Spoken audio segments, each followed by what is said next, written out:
अस्सलामुअलैकुम dear students. आज हम 10th क्लास की मैथ की एक्सरसाइज नंबर 1.4 का क्वेश्चन नंबर 2 करने जा रहे हैं।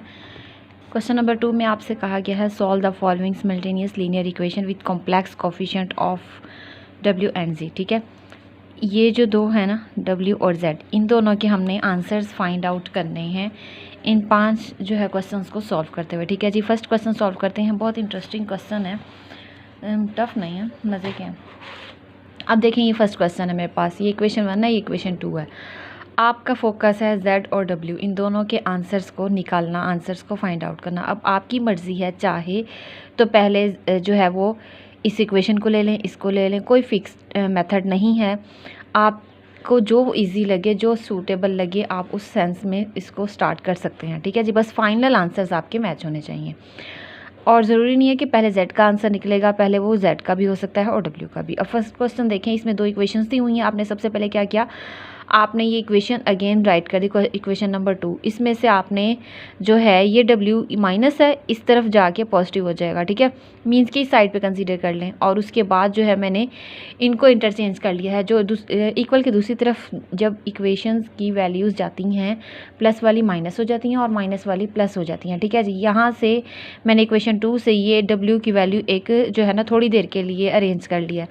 अब ये इसको मैं एग्जैक्ट W का आंसर क्यों नहीं कह सकती, क्योंकि इसमें Z भी इन्वॉल्व है, ये एग्जैक्ट आंसर नहीं है।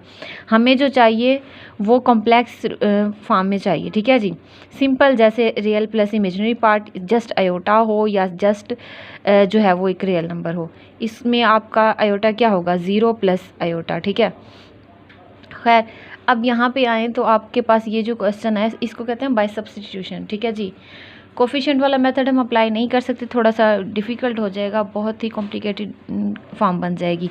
तो आपने सबसे पहले क्या किया, आपने जो है इसमें वैल्यूज़, ये जो है ना ये इक्वेशन जो आपने अरेंज की है, इसको आपने पुट कर दिया इक्वेशन नंबर 1 में। ठीक है जी, अब आपने यहाँ पे ये W की वैल्यू ये वाली सारी पुटिंग करवाई है। उसके बाद ये जो पड़ा हुआ 2 प्लस आयोटा, ये मल्टीप्लाई हो रहा है इसके साथ भी और इसके साथ भी। यहाँ मैंने इसके साथ और इसके साथ लिख दिया। अब इस पूरे को मैंने यहाँ पे सॉल्व कर दिया, a plus B A minus B A square minus B square, वो फार्मूला अप्लाई करके ये मैंने फाइंड आउट कर लिया। इसी तरह इन दोनों को भी मल्टीप्लाई करके यहाँ पे हमने सॉल्व कर लिया। उसके बाद इन दोनों का आंसर मैंने यहाँ पे राइट कर दिया है। अब आपने क्या किया कि ये Z की वैल्यूज़ हैं, ये सॉल्व हो गई हैं आपस में। उसके बाद जो है आप रिमेनिंग टर्म दूसरी साइड पे लेके गए हैं। Z का आंसर आपका आ गया है 1। उसके बाद आपने पुटिंग करवा देनी है इसकी।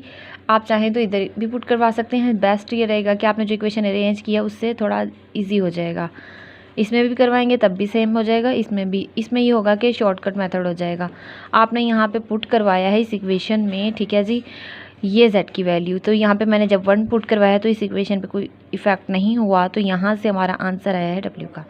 ठीक है जी, अब इसी तरह के आपके रिमेनिंग पार्ट्स हैं। यहाँ पे देखें, सेकंड क्वेश्चन है, इसमें आपने क्या किया है, आपको ना यहाँ पे आयोटा आयोटा नज़र आ रहा है, तो आपको सिंपल Z या W की वैल्यू थोड़ी देर के लिए चाहिए होती है। तो आपने सबसे पहले क्या किया, मल्टीप्लाई करवा दिया पूरी इक्वेशन 2 को आयोटा से। यहाँ पे मैंने मल्टीप्लाई करके सॉल्व किया है, तो मेरे पास ये Z का आंसर आया। ठीक है, ये थोड़ी देर के लिए हम सपोज करते होते हैं। अब हम इसको उठा के पुट कर देंगे इक्वेशन 1 में। हमने यहाँ पे पुटिंग करवाई है, उसके बाद सिंप्लीफाई किया। इस स्टेप पे आके ना डिवाइड में आयोटा आ गया, तो आपको क्या करना पड़ा है, यहाँ पे रैशनलाइज, डिनोमिनेटर से ही मल्टीप्लाई और डिवाइड, बट आयोटा वाली टर्म का साइन चेंज करके। रैशनलाइज यहाँ करने के बाद आयोटा स्क्वायर की वैल्यू -1 भी आपने पुट की है, तो ये 2 इसके साथ भी डिवाइड करेंगे, इसके साथ भी, या फिर कॉमन ले लें, तो आपका ये 6 - 5 आयोटा और W की वैल्यू आ गई है। ठीक है जी, उसके बाद जो है आपने क्या किया, नेक्स्ट इक्वेशन में पुट करवा दिया है Z इस थर्ड इक्वेशन में। ठीक है जी, आपने ये थोड़ी देर के लिए लेट की थी, तो आपका ये Z का आंसर भी आ गया है। इसी तरह ये थर्ड पार्ट है, ये भी बहुत ज़्यादा इजी है, सेम वही मेथड है। कुछ क्वेश्चन थोड़े से लेंथी हैं, कुछ जो है वो बस 2 लाइनों में ख़त्म हो जाते हैं। बहुत इंटरेस्टिंग है, इजी है। फोर्थ पार्ट देखें, इसमें भी बहुत ही मज़े का क्वेश्चन है, सिंपल है, कोई कॉम्प्लेक्शन नहीं है, सिंपल जस्ट आपने वैल्यू ली और पुट करवा दी और फाइनल आंसर आ गया। फिफ्थ वाला पार्ट जो है, इसमें आपने क्या किया, आपने ये अरेंज किया हुआ है, आपने पुटिंग करवाई है। उसके बाद जो है आपको इस स्टेप पे आके सेम प्रीवियस क्वेश्चन की तरह आपको रैशनलाइज करना पड़ेगा। उसके बाद यहाँ आके कुछ कॉमन वैल्यूज़ भी लेंगे और लास्ट में आके आपका ये है जी, ये इस तरह से ही होना है। यहाँ पे रियल और इमेजिनरी। ठीक है, इस लुक में यहाँ तक रुक जाएंगे तब भी ठीक है, बट ये कॉम्प्लेक्स वाला चैप्टर है कॉम्प्लेक्स नंबर का, तो हम इस लुक में अरेंज करेंगे, ज़्यादा बेस्ट है। बट मैंने जब पुटिंग करवाई है तो अपने स्टेप्स को ईजी बनाने के लिए मैंने ये चीज़ पुट करवाई है। आप इसको भी करवाएंगे तब भी सेम आंसर आएगा। मैंने यहाँ पे ये जो चीज़ है ना, ये वाली पुट करवा दी, ये दोनों एक ही चीज़ थी, तो ये मैंने पुट करवाया है, तो ये मेरा जेड का आंसर आ गया। ओके हो गया।